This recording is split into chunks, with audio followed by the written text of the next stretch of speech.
Are you frustrated that no matter how much you delegate to your team, your to-do list just keeps getting longer and longer? And it can get even worse, to the point that you feel like you're a hamster running on a wheel and tasks seem to magically reappear on your plate, even though you thought you'd handed them over to your team? Now, this is a common frustration among business owners, and today we're dealing with it head on. So in this episode, I'm going to be joined by Adrienne Dorison, who co-founded Run Like Clockwork with best-selling author Mike Michalowicz, who we actually had on this show back in episode 93. But through Run Like Clockwork, Adrienne has transformed the way that entrepreneurs approach their businesses, turning messy and chaotic operations into smooth-running machines that don't rely on the owner's constant oversight. She's cracked the code on not just delegating tasks, but making sure they stay delegated. So with a blend of practical strategies and real life stories, Adrienne is here to show you how, as a business owner, to achieve this seemingly mythical level of delegation. So if you've ever wished for a business that runs itself, allowing you more freedom and less stress, then you won't want to miss what Adrienne has to say.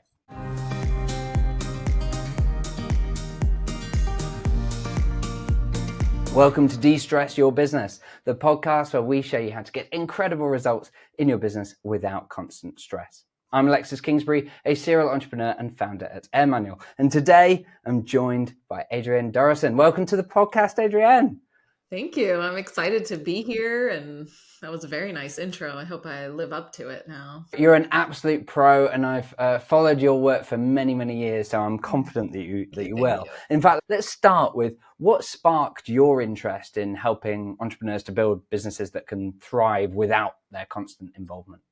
Yeah, so my background is actually from the corporate world, and I never... a lot of entrepreneurs, they're like, I've been an entrepreneur since I was a little kid and I was selling bracelets and lemonade. And that was not my story. Like, I was not your typical entrepreneur kid. I wanted to work for a company and I thought, I just want to be here forever and climb this corporate ladder.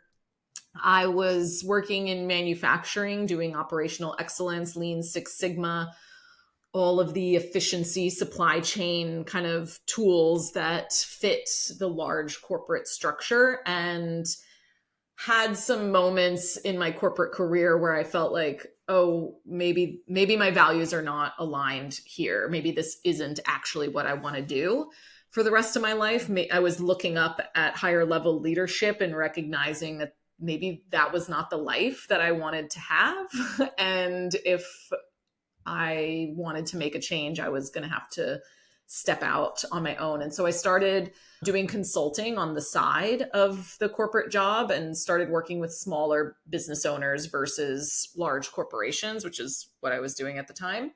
And trying to figure out, how do I apply these principles and tools to a small business owner who very much needs more efficiency, but maybe doesn't even understand that. And that was really my experience when I started my own consulting practice working with small business owners, is that they were really focused on like sales, marketing, but not really understanding operational efficiency as a whole and how that impacts their time and their energy. And so I spent years trying to figure out, how do we apply these corporate tools and principles, but to a small business owner. And over those years, that's when I met Mike, and he was writing this book, and someone was like, one of our mutual friends was like, you have to meet Adrienne. She's doing this, but for small business owners.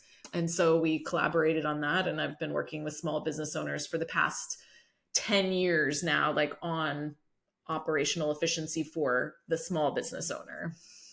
That's awesome. And it's interesting because actually it wasn't until really sort of digging deep into your background in preparation for this interview, despite having known you for quite a while, was it that I realized that we shared this background in Lean and Six Sigma from when we were both separately as business consultants working with large corporates. And it's interesting, as you say, like how you then take those and apply them for small business owners. So because they're both individually, they are relatively complex, or at the very least well built out methodologies. How do you then simplify and bring that down for small business owners when you've then worked with them? Yeah, I think it's like a meta taking efficiency principles and making them more efficient, right? Because in the corporate world, like we had larger teams, we had time to have like really complex meetings about complex tools that would then help us make big decisions on whether or not this project is efficient or the way that we're running an operation is efficient. Whereas in a small business, like we have to be thinking about everything we do. Is this efficient? Like I would be in corporate and, I would maybe offer up an idea for a cost savings that would save them multi-millions of dollars and they would turn it down because it wasn't enough, right? Whereas with the small business owner, I'm trying to think through the lens of we can't just have one person on the team who's the efficiency person. We need to train everyone on the team to think this way because that's the only way that the small business organization will be able to be fully efficient, right? And so I think once you have an understanding of lean and those tools, you can at least understand that it's not just about the tools, it's about how everyone's thinking in the business, how everyone's thinking about each decision that they make, right? And so Clockwork is really the product of how do we get people to think differently? It's an entirely different operating system. It's like the new iOS for small business owners, right? And helping them, almost like tricking them through certain tools. Like we have like the queen bee role, right? Which is like a fun tool to figure things out and figure out, what is that most important thing that your business does that we have to protect at all costs. And I'm not telling them that that's an efficiency tool, but it is an efficiency tool, right? It's like, okay, how can we figure that out so we can stop doing all of these other things? But if I just ask them to stop doing all of these other things, that would be really challenging for them to do. And so it's like taking the tools that, work at a high level for corporate, and all of the tools that we have in Clockwork will work at a corporate level as well. It's just that they're right sized for small business owners. So like a lot of the tools that we use in Lean Six Sigma and in corporate structures, you just don't need for a small business. Like you just really don't have that much time to make these big decisions, where we could sit and do like a fishbone analysis for every single project that we're doing. Like they don't have the patience, they don't have the energy, they don't have the resources. And so it was really me drilling down of like, okay, what are the most important things for them to figure out? And how can we create tools that take the efficiency principles, but really create entirely new tools for them, if that makes sense. Like, I think some of them you might see certain lean principles, but really it's like, how do I get everyone to think about efficiency for every single decision, every single, project they're working on, every single role that they're in? Everyone needs to be focused on that. And so that's shifting their mindset through the tools and through the book. Nice. Yeah. I think that's so powerful, as you say, when you take those into a small business, there's so much impact that can be had in every corner of it once it's really embedded and taken on. And obviously the work that you've done, that led to Mike reaching out to you. In fact, I'm not sure of the sequence of events. Did he write the book, then reach out to you? Was he writing the book and reach out? Did you know each other before? Like, how did that happen? Because you've been working with Mike a long time now through Run Like Clockwork. How did it happen?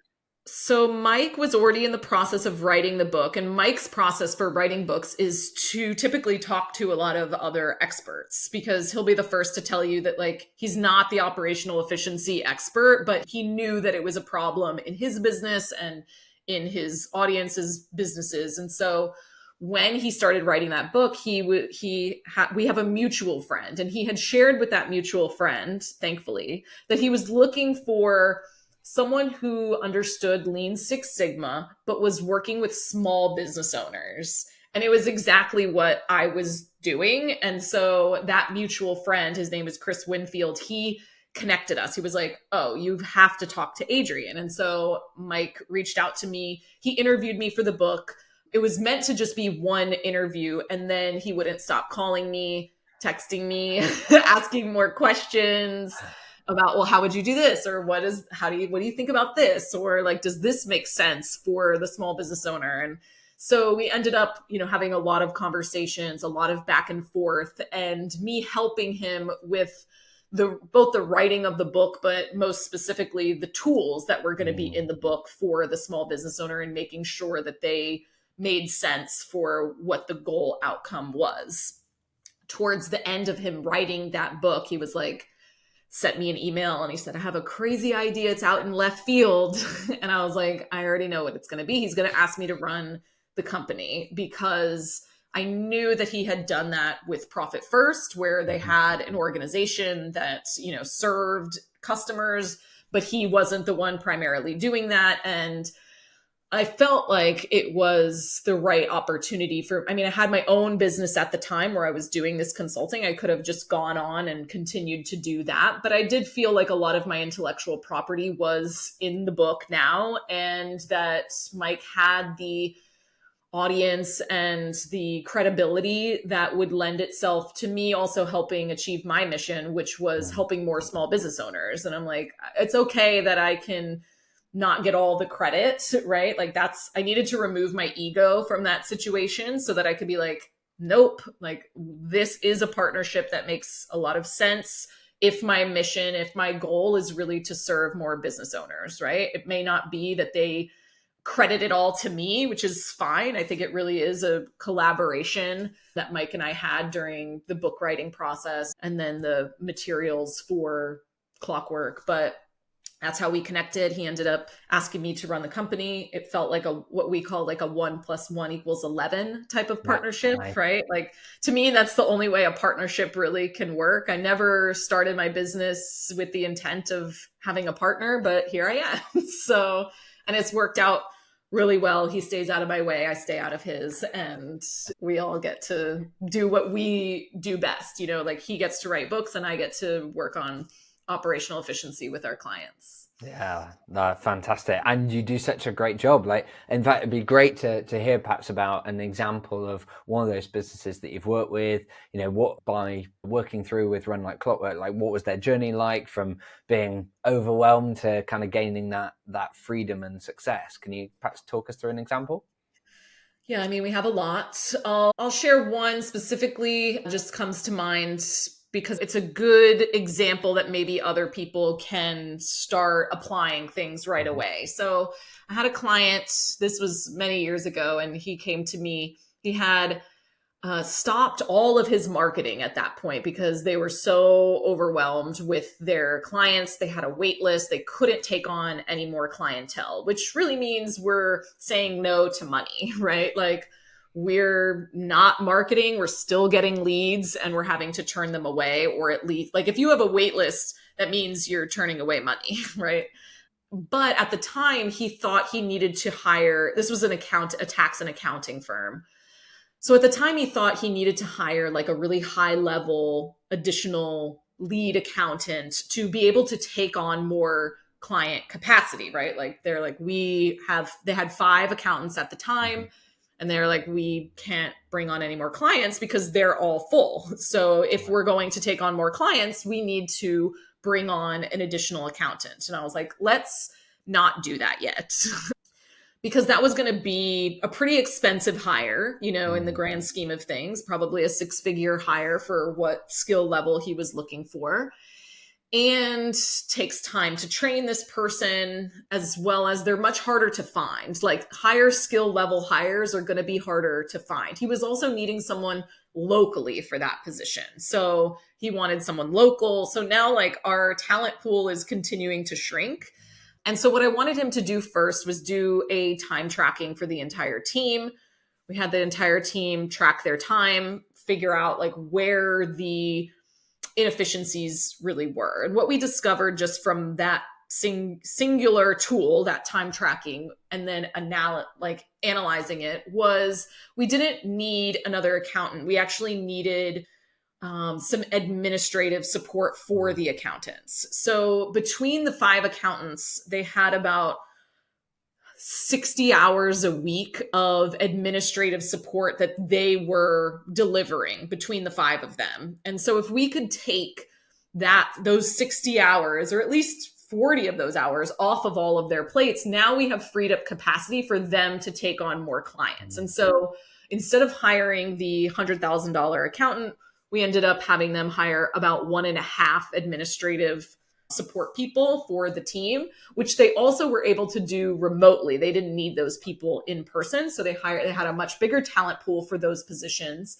And the accountants shared those admin, right? Because it was like 60 hours a week between them, but they didn't each need their own admin. So they shared these admin and freed up capacity for those accountants to now immediately take on more clients because they already know the systems. They already know how they work with clients. They just needed more capacity to do more client work. And so by doing that, he was able to now turn back on the marketing systems and also have a system for anytime he's feeling like, oh, we're about to reach max capacity. What do we need to do? Who do we need to hire? What does that process need to look like? And so we completely like streamlined and clockworked not only the delivery, but also the hiring process for the team, right? So that he's making the right hires. But I find this to be true for a lot of teams. Like we hire the wrong people, we overhire, we solve a problem that is non-existent or the wrong problem to actually solve, which costs us more money. And so,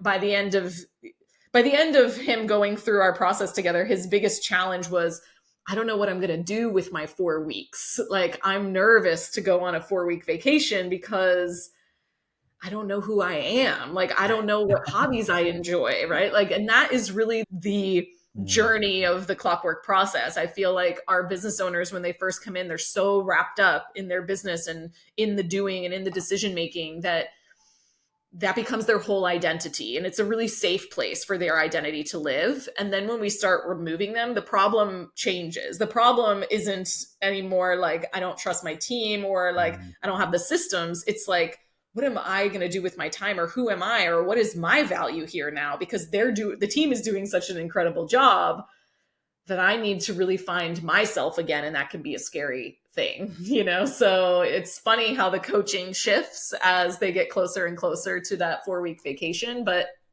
proud to say he took his 4-week vacation and many more since then. His company has grown significantly. He wrote a book actually, I think he's written 2 books now in his spare time. So it's just, one of the many of kind of examples of how clockwork can like come in and support that business owner. Great example. Love that as a story. And it's an industry, that sort of accounting, bookkeeping practice industry, an area that I've been doing a lot of research on, particularly over the last few months, and find a lot of my clients on one of my software businesses on AirManual has a lot in.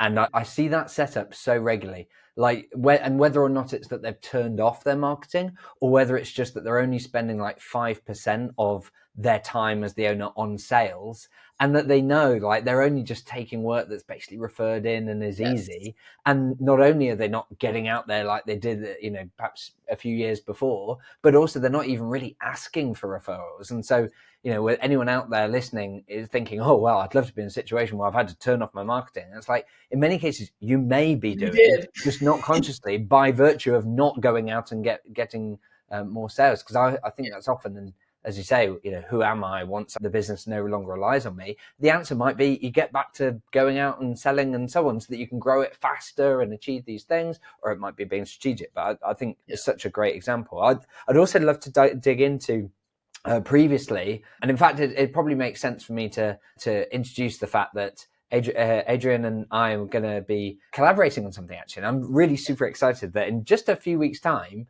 we're partnering to co-host a one-of-a-kind online masterclass that will guide business leaders from feeling stuck in their operations to achieving life-changing freedom. And so this session, if people are looking to learn more from Adrienne and me on how to go from clunky to clockwork and make it easy for your team to do things the way that you want them done, then please do join us for the webinar, which you can find out details at airmanual.link/clockwork.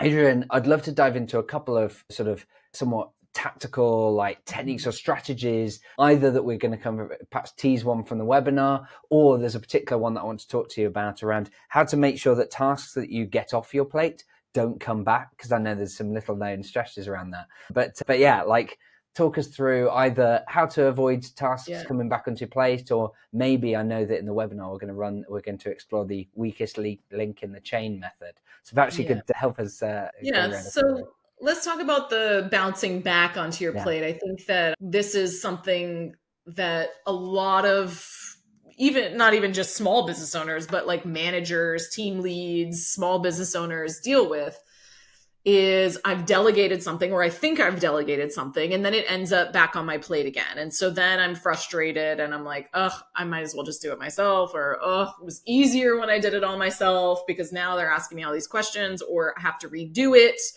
And it doesn't have to be that way. So what I've identified by working with clients for years and years and years on delegation specifically is that number one, there's a difference between delegating something and what we call deciding. So deciding is a term that we talk about in the Clockwork book. Mm-hmm. And deciding is what happens when you assign a task to someone else, but you still own the decisions around that task. And so a lot of people think that they're delegating, but they're really getting trapped in this deciding work type, right? Where they still own the decisions.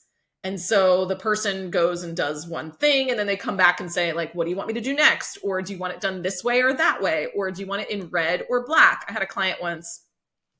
He reached out to me. He had a business that scaled very quickly, and he was drowning, absolutely drowning in the quick to scale. He went from 0 to $23 million in 3 years of annual revenue. And he was trapped in the deciding of so many pieces of this business because it grew so quickly. And he didn't have an understanding of delegating versus deciding at the time. I mean, how could he? This was like, at the beginning of Clockwork. And so when he read it, he was like, okay, I need your help. One of the things that people were reaching out to him, so he was at the level where he's going to a lot of events and business meetings, et cetera. He's flying on a private jet. And on that private jet, his team was asking him what color he wanted the interior.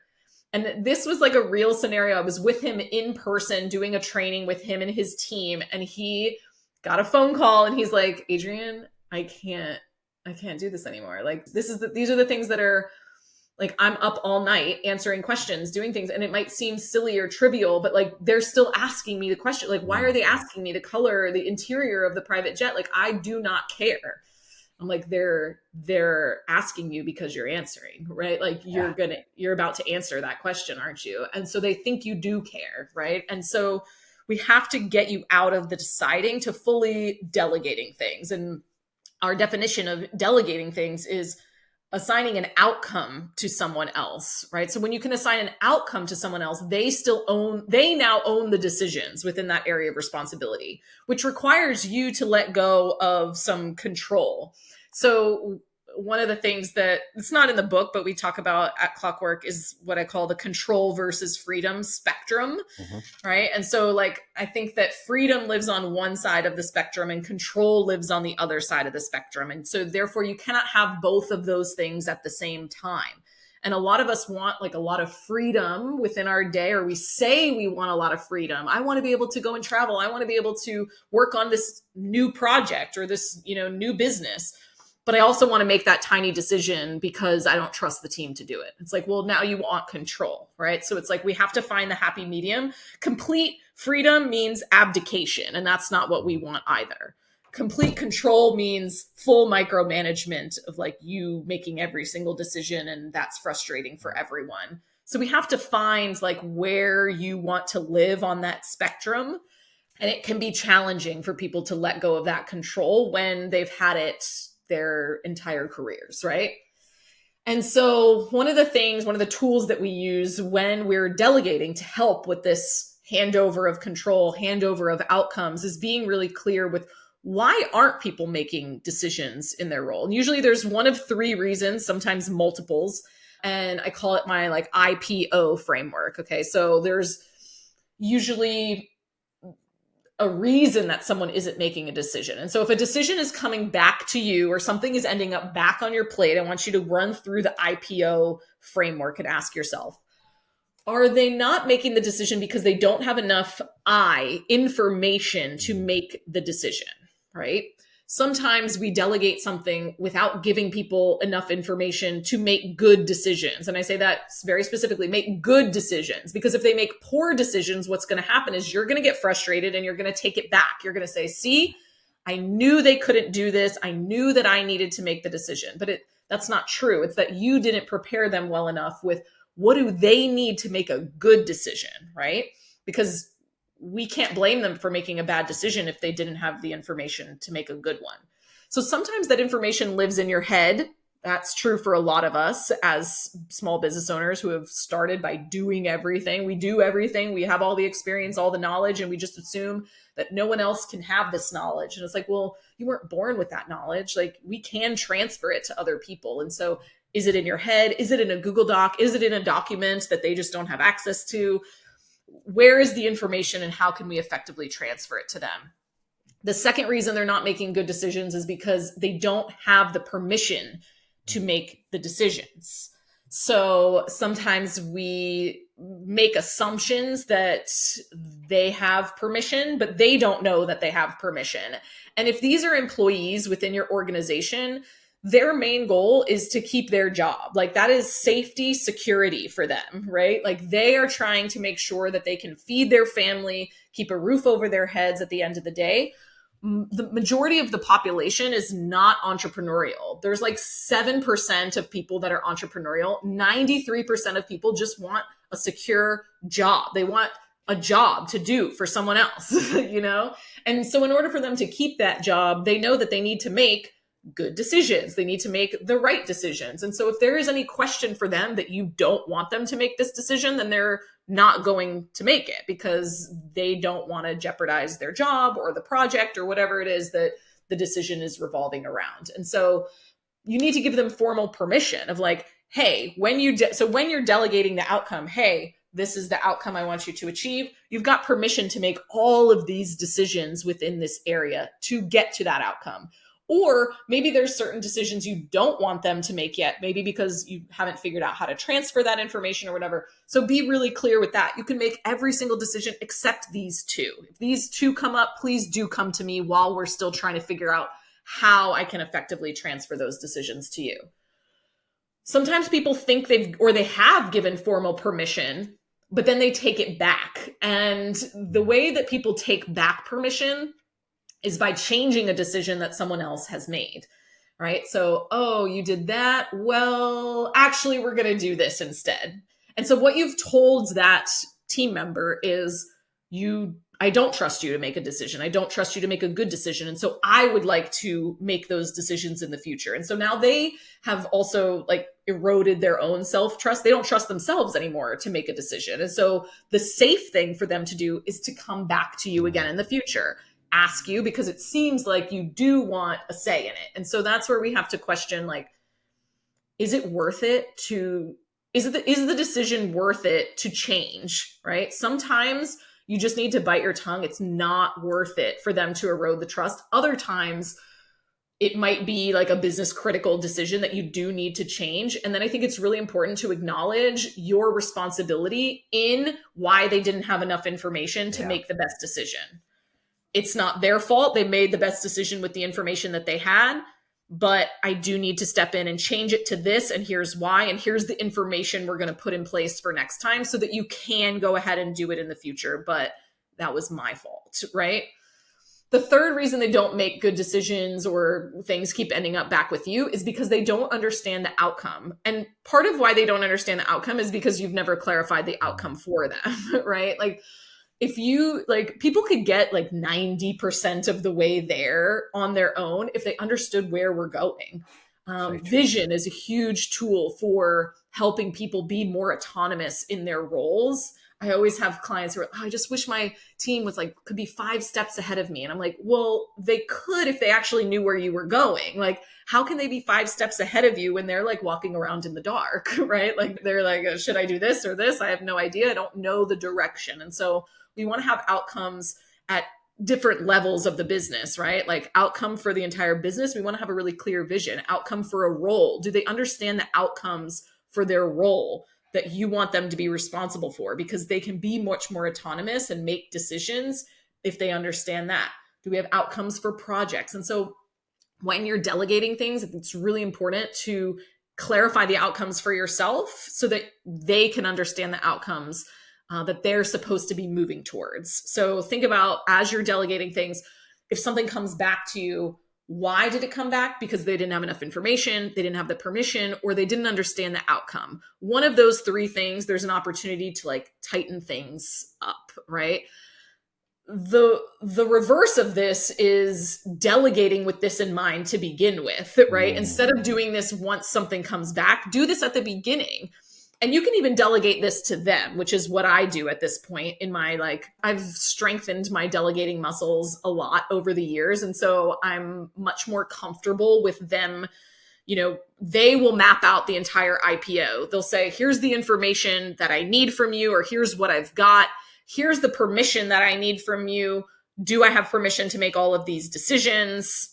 And then here's the outcome that I believe we're moving towards. And now all I have to do as the CEO or as the, you know, leader of a project is say, yes, yes, let's tweak this one. Or, hey, you might also need a little bit of this, or have we thought of this? But now I'm not having to start from scratch, which is overwhelming to me as an idea person. Like, I'm not that great at systems, believe it or not. Like, I'm the efficiency Lean Six Sigma systems person, but ask me to develop a whole system by like doing the actual work of it. And it's not where my talents are best used, you know, but if the team can get me 85, 90% of the way there, we're moving much faster as a team, and they have much more autonomy and ownership now over the project as well. So if you're like, oh, that's great, Adrienne, but that's really hard for me to do an IPO for every single thing I delegate. It's like, well, number one, it's going to save you a lot of time. So you should do it. But number two, have the team member do it and see how much they learn in that process. So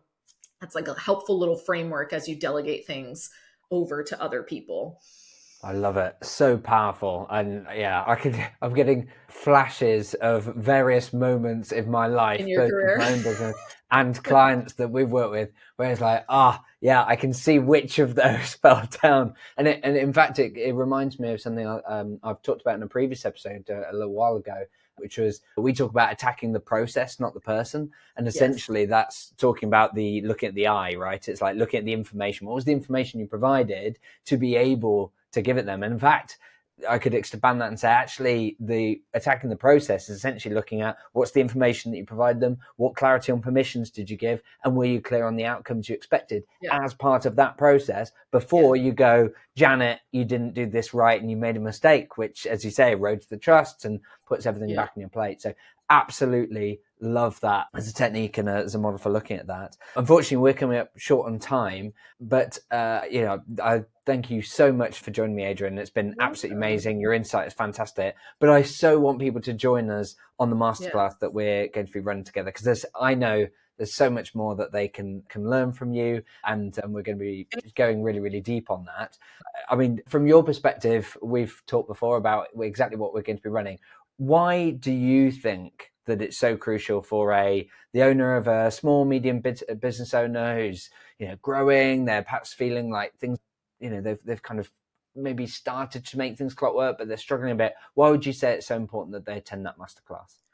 I think whether they've read the Clockwork book or not, or understand the philosophy of, getting out of the weeds of the business, like, even the book doesn't go into major detail on how to do this on a day-to-day basis, right? Like, there are ideas in there, but what we see from clients and people in our community is like, yes, I know I want to go from deciding to delegating, but how do I do that from a practical standpoint, right? And that's what we're going to cover in this training.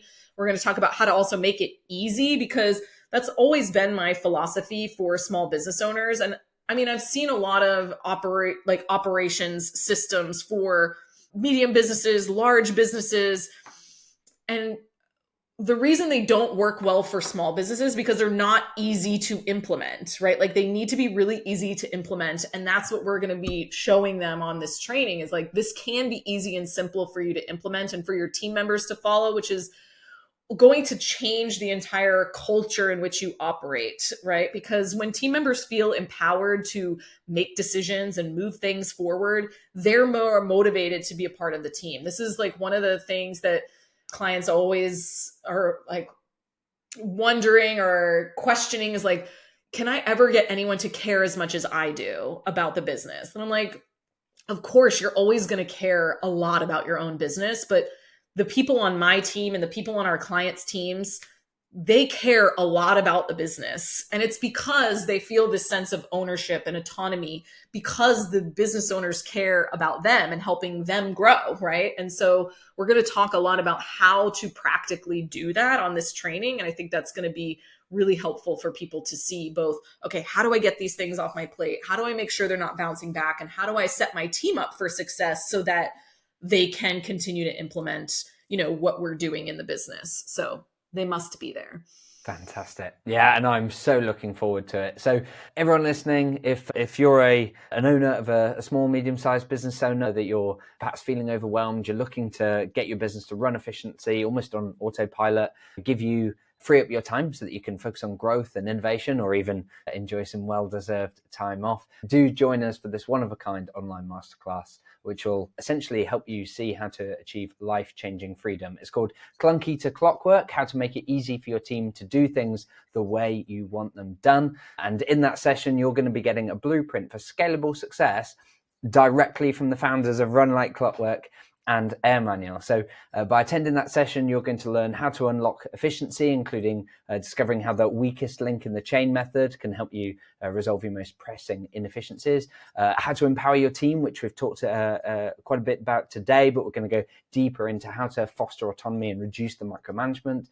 We'll give you a blueprint to freedom. We'll give you that step-by-step guidance on exactly how do you make your business self-sustaining for growth without having to have constant oversight. And also you'll hear real success stories from businesses that have made the transformation, including some of the examples from my own business and clients of Adrienne's to show you how you can actually achieve life-changing results. And most importantly of all, how to get immediate impact. You'll get actionable knowledge, like specific instruction from this session with resources that you can use to get quick, really valuable changes. So to find out more and secure your space, head to airmanual.link/clockwork. You can find out all the details, when it is, how to register. And by the way, that session is free. So please do register while this space is still available. Go to airmanual.link/clockwork.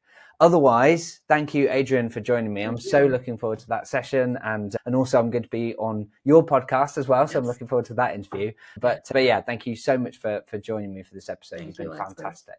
To everyone else, thank you so much for joining us for this episode. If you found the content today valuable, please just take 1 minute of your time to leave a review on your favorite podcast platform or share the episode on social media and tag us in. We'd really appreciate it, and it genuinely makes a big difference. But otherwise, until next time, have fun.